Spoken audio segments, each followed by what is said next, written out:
Welcome to Storm Chaser, a life story of an unusual man. This is episode 30, Suicide.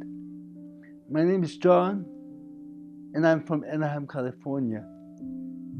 God has spoken to me last week saying that it's time for me to share with you this highly anticipated story of my second near-death experience.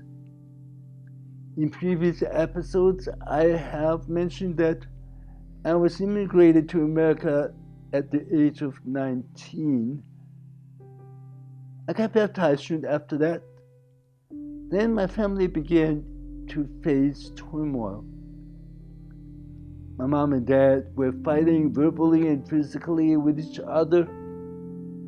After that, my older brother and I were asked to move out to make room for the four half-brothers and sisters. I thought to myself at that time, what a dysfunctional family I've had. And I hated what's going on with my life. At the time, I suppose I was still a young Christian and was not growing as strong as I should. I felt being a Christian didn't really have any tangible benefits. You see, at the time, I didn't really have any close friends at all. I was not making a lot of money at my job. Life just didn't feel the way I like it to be. At times, I would feel hopeless and lonely. Other times, I would feel despair and useless. Being an introvert, I didn't seek any counseling nor share with anyone about my struggles. A few years after I became a Christian, I began to backslide. I stopped going to church. I kind of disconnected with the church where I was baptized. One early morning, like any other morning, I was on my way to work. Suddenly, all those feelings of despair, uselessness, hopelessness, loneliness, all came over me, weighing me down heavily. Negative thoughts of the past and present appears in my mind like a movie being played one scene at a time.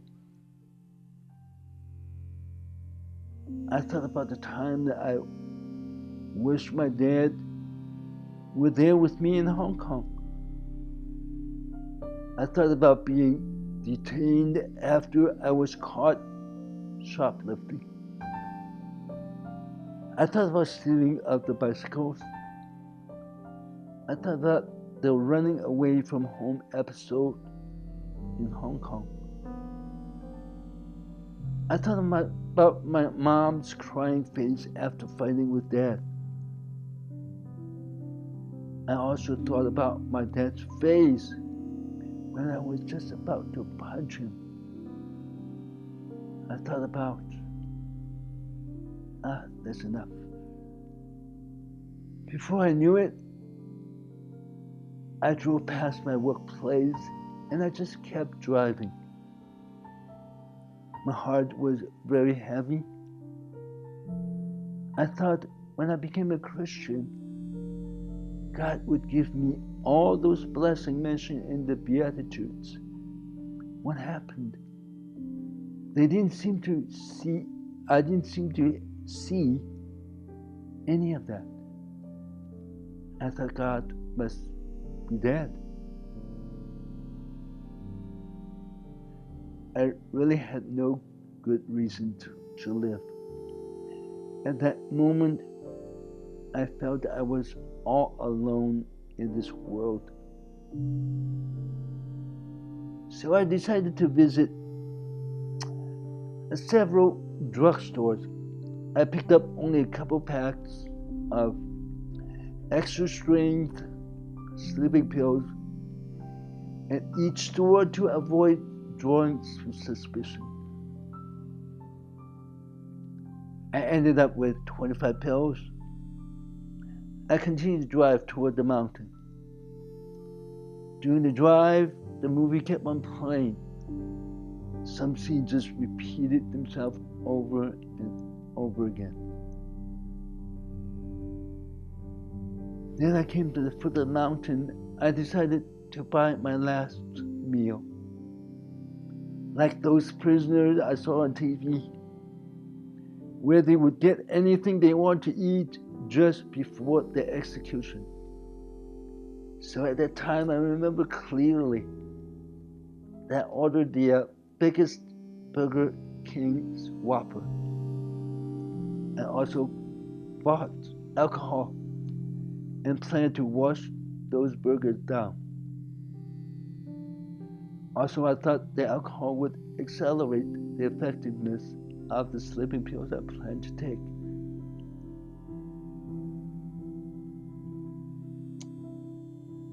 Okay, once I got all that I needed to carry out my act, I proceeded to get up to the mountain.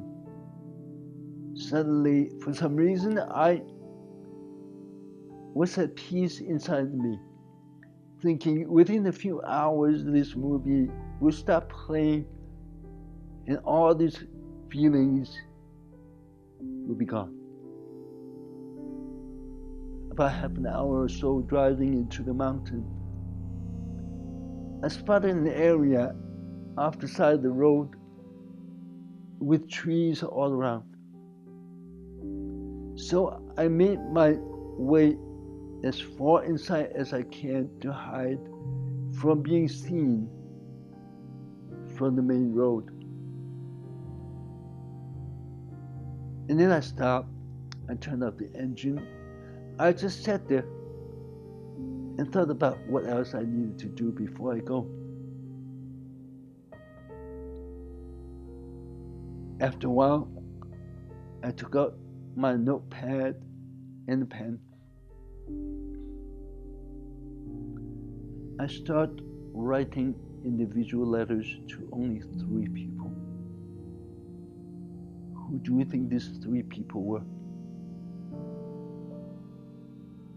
They were my 2 older brothers and my mom. First, I told my brother what possession of mine they each could have after I was gone. Then it came to writing the letter to my mom. I thank her for all that she has done for me. I thanked her for taking me to the doctor to try to fix the minor physical ailment I've had from birth. I thank her for raising me and my 2 other brothers for 15 years by herself. I thank her for setting an example for being gracious in allowing my dad's 4 kids to come to America and treated them as part of her family. I thanked her for setting an example for being faithful in an abusive marriage. Lastly,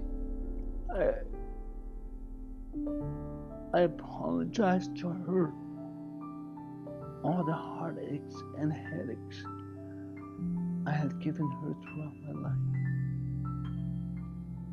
That was one of the hardest letters I ever had to write up to that point in my life.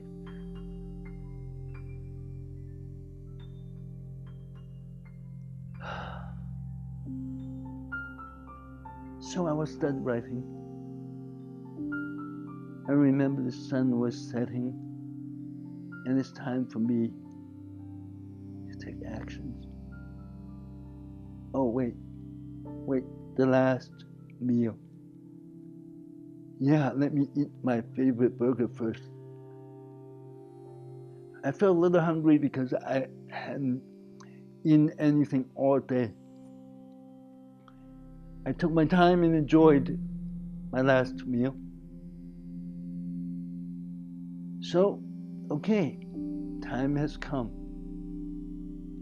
I reach inside each of those paper bags and pull out all 5 packets of sleeping pills. I broke open the packet and got all 25 individual pills and got them all in my hand. They were the capsule kind.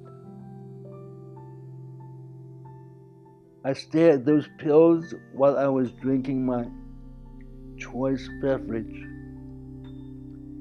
After a few minutes, the alcohol began to take effect. I put 6 or 7 pills in my mouth and just took a big sip of alcohol and washed them all down. Well, another 6 or 7 pills. Repeated the same motion. Well, last batch of pills were all in and washed down with more alcohol. After a few minutes, I knew I was going down. So I reclined in my car seat and said, Jesus, I'll see you soon.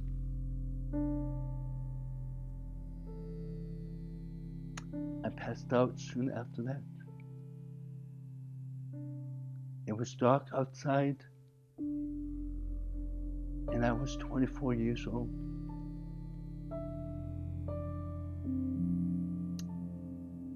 Some time passed. I didn't know how long. My eyes opened. It was bright outside. Being confused, I thought to myself, where was I? How did I get here? Wait a minute, why am I not in heaven? Why am I still inside my car? I was really upset. I screamed out, why am I still alive? I just want to die.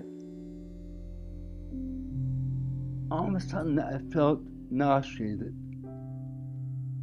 and I threw up into a paper bag. Well, sorry for sounding so gross, but what came out of my stomach was not the big whopper that I ate before.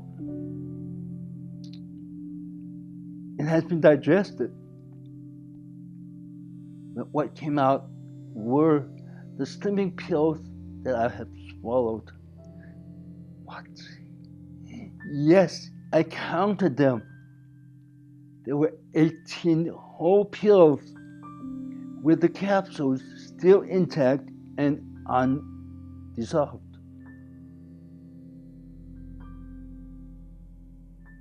Wow.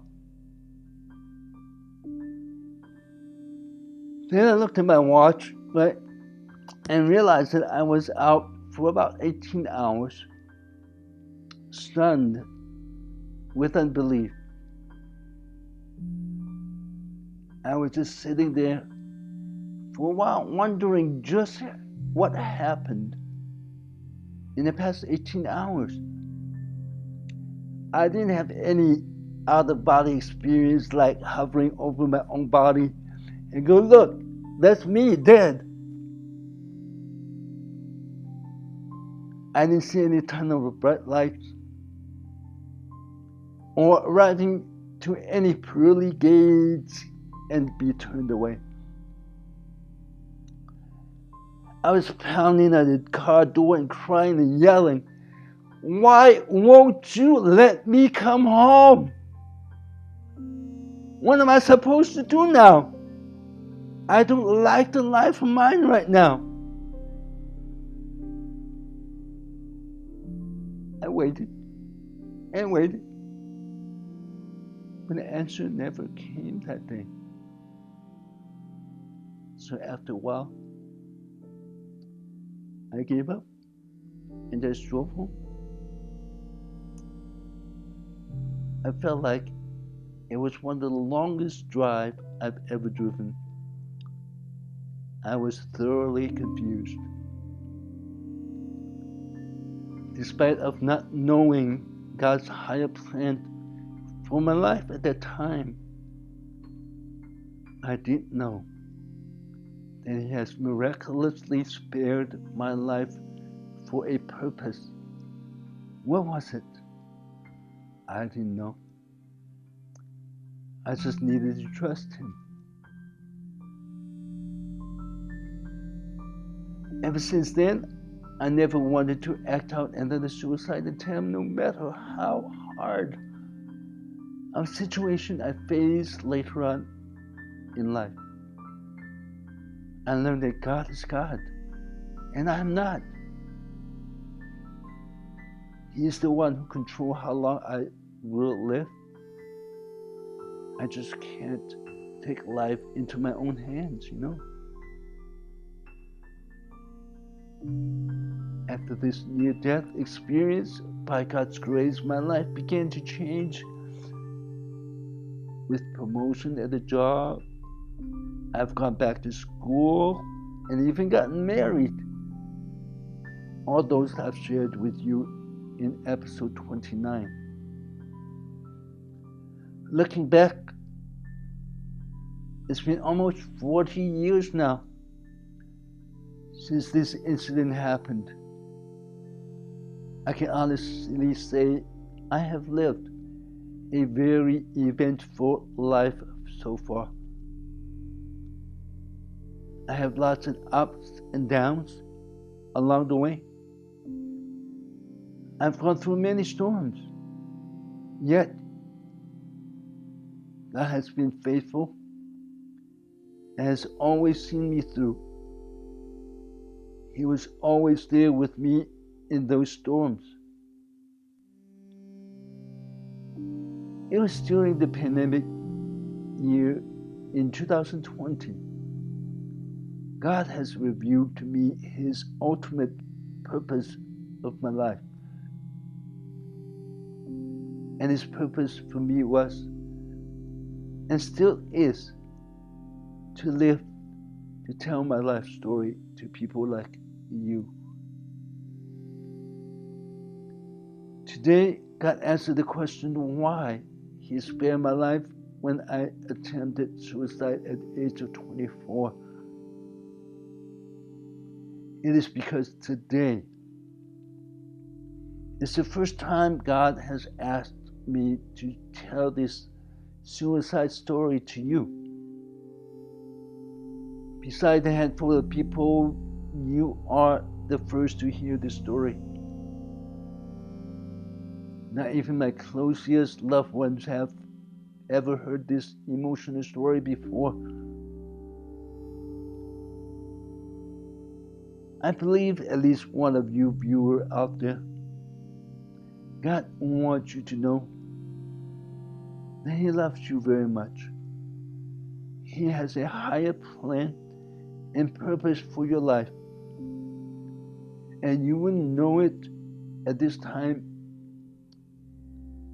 But don't give up. Don't you ever give up. Trust in Him. I know it's hard. Been there and done that. He's there with you in the midst of the storm you are going through.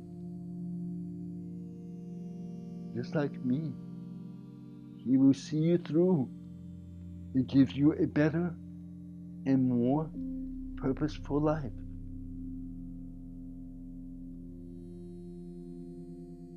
That's all for this episode of Storm Chaser. If you need someone to pray for you or pray with you, please email me at prayer.stormchaser@gmail.com. If you have not done so already, please click the subscribe button down to the right hand corner or down below, and the notification bell icon so you won't miss another future episode. Don't forget to give me a thumbs up and give me a comment if you like. My time is up. I thank you for watching. Be blessed. Until next episode, Storm Chaser out.